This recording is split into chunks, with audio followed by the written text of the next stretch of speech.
হরে কৃষ্ণ। প্রিয় ভক্তবৃন্দ, আপনারা দেখছেন পরলোক টিভি। অনুদ্বেগ করং বাক্যম, উদ্বেগ কর বাক্য বলবেন না। আমাদের হিন্দিতে বলে কথা বলো, বাদ বলো তো মিঠা বলো, মিষ্টিভাবে কথা বলবেন, মা বাবাকে সম্মান করবেন। আপনারা যারা আছেন আপনার মা বাবাকে সম্মান করবেন, আর আপনার ছেলে মেয়ে আপনাকে সম্মান করবে। তাই গীতায় বলেছেন যদ যদ আচরতি শ্রেষ্ঠ তৎতৎ এব ইতর জন। বাবা মা হয়েছি, গীতা পড়ে কি বাবা মা হয়েছি, নাকি স্কুলে ক্লাস করে পড়াশোনা করে চাকরি পেয়ে একটা বিয়ে করে ঘর বানিয়ে ফেলেছি আর ছেলে মেয়েকে আচ্ছা করে চর থাপড়ে মানুষ করছি? না, মানুষ করার টিপস দিয়েছেন ভগবদ গীতায়, যদ যদ আচরতি শ্রেষ্ঠ। তোমার আচরণ ভালো হতে হবে, কেননা মা বাবা শিক্ষক, যেভাবে আচরণ করবেন বাচ্চারা সেটাই শিখবে। আপনি যদি আপনার ছেলে মেয়েকে বলেন এই তোরা নেশা করবি না, সিগারেট খাবি না, বিড়ি খাবি না, গীতা বলছেন তুমি ততক্ষণ শিখাতে পারবে যদি তুমি নিজে বিড়ি সিগারেট না খাও, তাহলে তুমি শিখাতে পারবে, নাহলে শেখাতে পারবে না। একজন মাস্টারমশাই টিচারশিপ করতে পারবেন, শিক্ষকতা করতে পারবেন, তার কি যোগ্যতা থাকা দরকার? আপনি পড়াশোনা করে এমএসসি মাস্টার পাস করে চাকরি পেতে পারেন, কিন্তু গীতায় আপনাকে মাস্টার বলছে না। গীতার বিচারে আপনি মাস্টার হবেন তখন যদি নিজে আচরণ করেন, তবে শিক্ষা দিতে পারবেন ছেলে মেয়েকে। আপনার আচরণশীল ভালো হওয়া দরকার। তাই মা বাবার অনেক দায়িত্ব, নৈতিক শিক্ষা। আরেকটা বলে শেষ করব, গুরুমাজ এসে যাবেন তো? না, গুরুমাজ আসছেন না? আরেকটা শিক্ষা বলি, এটা হচ্ছে শরীর চর্চার শিক্ষা। আমাদের দেশে স্বামী বিবেকানন্দ বলেছেন না, গীতা পড়া বাদ দিয়ে ফুটবল খেলো। উনি আমাদের হিন্দু ধর্মটাকে নষ্ট করে দিয়ে গেছেন। কোন হিন্দু নেতা, ধর্ম নেতা এই কথা বলতে পারে না যে গীতার উপরে এরকম অপমানজনক কথা। গীতা আমাদের অনেক কিছু বাদ দিয়ে আমরা ফুটবল খেলতে পারি। প্রজল্প বাদ দিয়ে ফুটবল খেলুন, ঘরে ঘুমিয়ে না থেকে ফুটবল খেলুন, পেপার পড়া না দিয়ে বাদ দিয়ে আপনি ফুটবল খেলুন। গীতা পড়া বাদ দেবেন কেন? এটা ধর্মকে হানি করা হয়েছে। আরও বলেছেন তুলসী গাছ তুলে দিয়ে বেগুন গাছ লাগাও, অর্থনৈতিক সমস্যার সমাধান হবে। কেন জঙ্গল পরিষ্কার করে বেগুন গাছ লাগান, তুলসী গাছ তুলবেন কেন? জঙ্গল আছে তো না নেই? ধর্মটাকে নষ্ট করে দিয়ে গেছেন। তুলসী গাছের উপকারিতা শুনুন। আমি তো পারমার্থিক কথা তো ছেড়েই দিলাম। বাড়ির চারপাশে তুলসী গাছ রাখবেন কেন? ভগবান নিজে চৈতন্য মহাপ্রভু বলেছেন চৈতন্য ভাগবতে, ভগবান 4 জায়গায় থাকেন। বলবো 4 জায়গায় কোথায়? আপনার হ্যাঁ বললে বলবো, ঝিমিয়ে পড়েছে হয়তো। এটা জোরে হরি বল বলেন তো। বাহ, ভগবান 4 জায়গায় থাকেন। গঙ্গা, মনে রাখবেন, গঙ্গা, তুলসী, ভাগবত আর ভক্তজনে। যেখানে গঙ্গা, গঙ্গা সাক্ষাৎ ভগবানের শরীর দ্রবীভূত জল। ব্রহ্ম দবত্ত অপগচ্ছতি নিরধর্মই শাস্ত্রে বলছেন। গঙ্গাতে ভগবান আছেন। আর কোথায় আছেন? তুলসী। যেখানে তুলসী সেখানে ভগবান আছেন। যেখানে ভাগবত সেখানে ভগবান আছেন। যেখানে ভক্ত সেখানে ভগবান আছেন। তো তুলসী গাছ লাগাবেন, ভগবান থাকবেন। এটা তো একটা কথা। দ্বিতীয় কথা হচ্ছে বৈজ্ঞানিকরা বলছে তুলসী গাছ প্রচুর পরিমাণে অক্সিজেন সাপ্লাই দেয়। বাড়ির চারদিকে তুলসী গাছ থাকা মানে, বলে না বৃন্দা দেবী, বৃন্দাবন, সেখানে তো ভগবান থাকে। ভগবান কোথায় থাকেন? বৃন্দাবন। বৃন্দা দেবীর বন যেখানে থাকবে ভগবান থাকবেন। আর বৈজ্ঞানিকরা বলছে তুলসী গাছ প্রচুর পরিমাণে অক্সিজেন দেয়।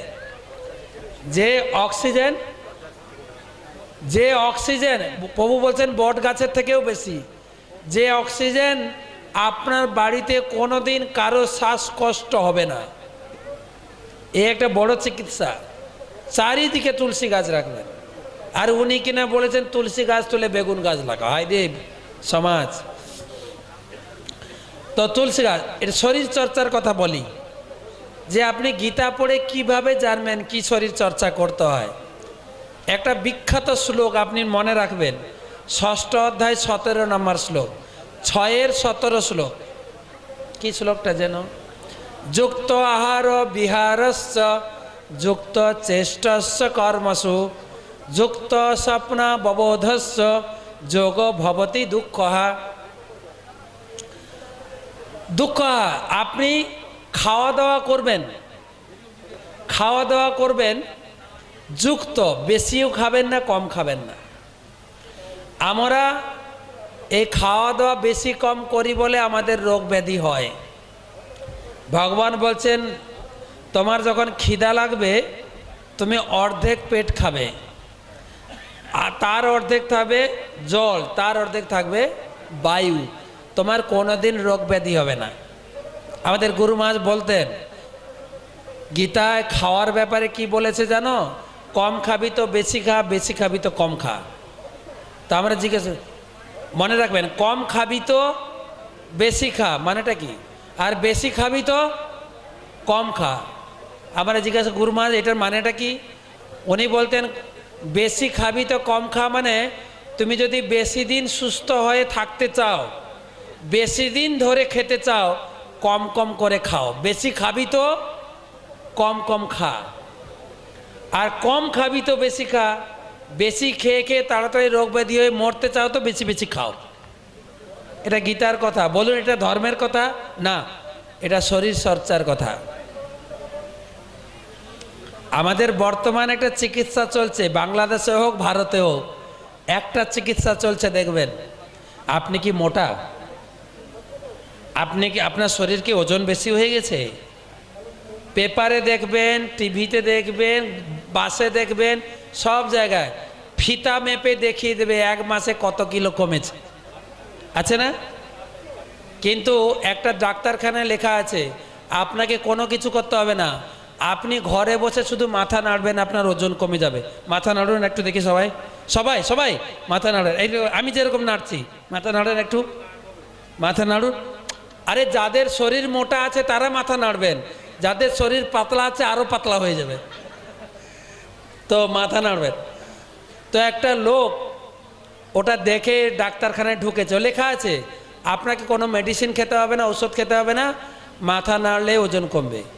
ও ডাক্তারখানায় ঢুকে জিজ্ঞাসা করছেন আপনার দোকানের উপর লেখা আছে মাথা নাড়লে ওজন কমবে, তো আপনি ব্যাপারটা কি বলুন?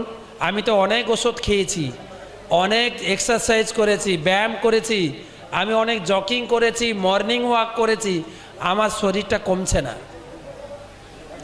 তখন বলছে আমার কথা শুনুন, আপনি শুধু মাথা নাড়বেন, আপনার ওজন কমে যাবে। কীরকম মাথা নাড়তে হবে? বলে মাথা নাড়বেন তখন যখন আপনি খেতে বসবেন, ভালো মন্দ আপনার সামনে আসবে, তখন শুধু মাথা নাড়বেন, আমি এগুলো খাবো না, বলুন খাবো না। ওজন কমবে কি না? কমবে কি না? হ্যাঁ কমবে। এসব গীতা পড়ে এই টিপসগুলো জানবেন। গীতা পড়বেন না কেন? চৈতন্য মহাপ্রভু এটা শিক্ষা দিতে এসেছিলেন। ভগবান কৃষ্ণ গীতার জ্ঞান দিলেন। গীতার জ্ঞান দেওয়ার পরে তিনি চিন্তা করলেন এই গীতা পড়ে মানুষ সুস্থ থাকবে, সুখে থাকবে, আনন্দে থাকবে। কিন্তু হায় রে, হিন্দু সমাজ গীতা পড়ে না, অনেক বড় বড় বই পড়ে, গীতা পড়ে না, সুখে থাকবে কি করে? তাই প্রভুপাদ গীতাকে সংস্কৃত থেকে অনুবাদ করলেন, 92টা ভাষায় অনুবাদ করেছেন। গীতা পড়ুন। আর গীতাকে বিস্তার করে আমাদের ছোটদের জন্য একটা বই এনেছেন, যাদের বাড়িতে ছোট শিশু আছে, আছে তো, ছেলে মেয়ে আছে তো, শিশু, কচি কাঁচা খুচরা পয়সা শিশুরা আছে না, ওদের জন্য একটা গীতা থেকে সুন্দর ছোট ছোট গল্পের দিয়ে জীবনের প্রস্তুতি, আপনার ছেলে মেয়েকে আপনি মানুষ করবেন কি করে, জীবনের প্রস্তুতি পর্ব, বইটা শুধুমাত্র এখানে উপলব্ধ, আনা হয়েছে ঢাকা থেকে। আর দেবেন কে? কোথায়? লোক পালিয়ে গেল তো।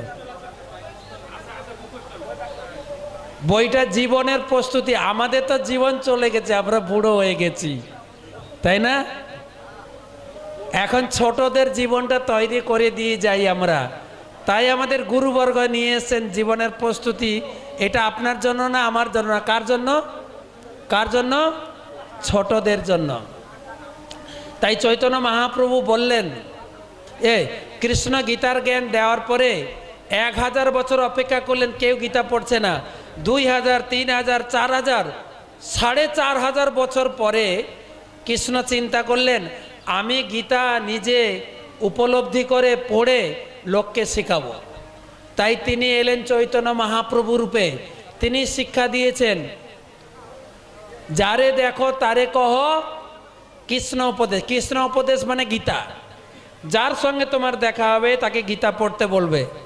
আর গুরু মহারাজ বলে গেলেন, তুমি যদি কাউকে গীতা পড়তে উৎসাহিত করো তাহলে তুমি ভগবত ধামে ফিরে যাবে।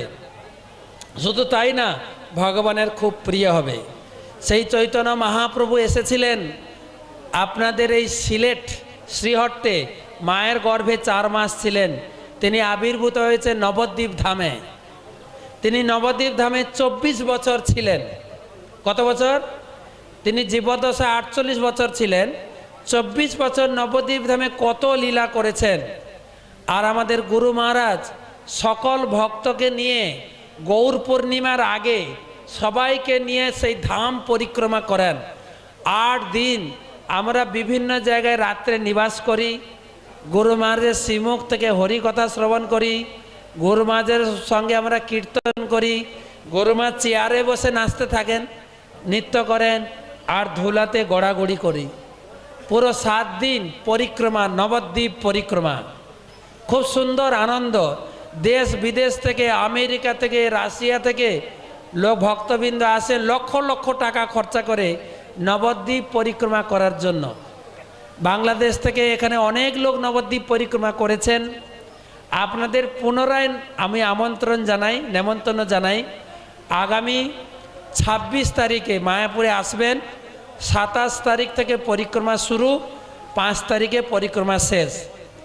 পুরো 8 দিন ব্যাপী আমরা প্রায় 12,000 ভক্ত একসঙ্গে Russia, German, France, Europe, Italy, America, পুরো 69টা দেশের লোক, বিভিন্ন ভাষাভাষীর লোক, বিভিন্ন রঙের লোক, বিভিন্ন উচ্চতার লোক, কত লম্বা, কত খাটো, কালো চামড়ার মানুষ, সাদা চামড়ার মানুষ, বিভিন্ন রঙের বৈচিত্র্যময় মিলন দেখতে আপনি আসবেন নবদ্বীপ পরিক্রমা।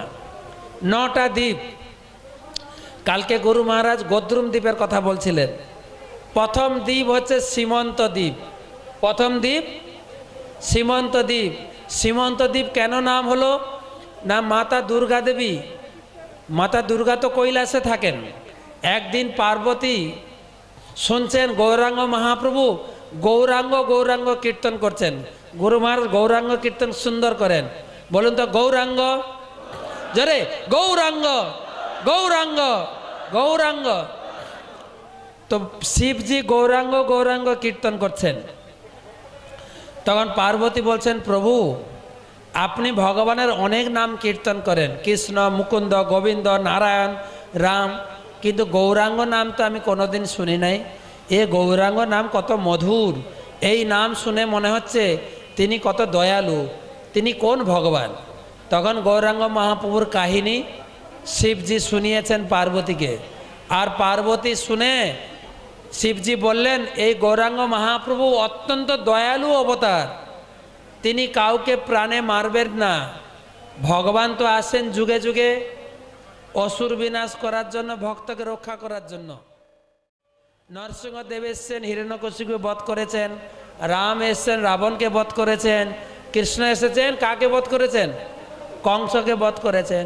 কিন্তু চৈতন্য মহাপ্রভু কলিযুগে আসে কাউকে বধ করবেন না।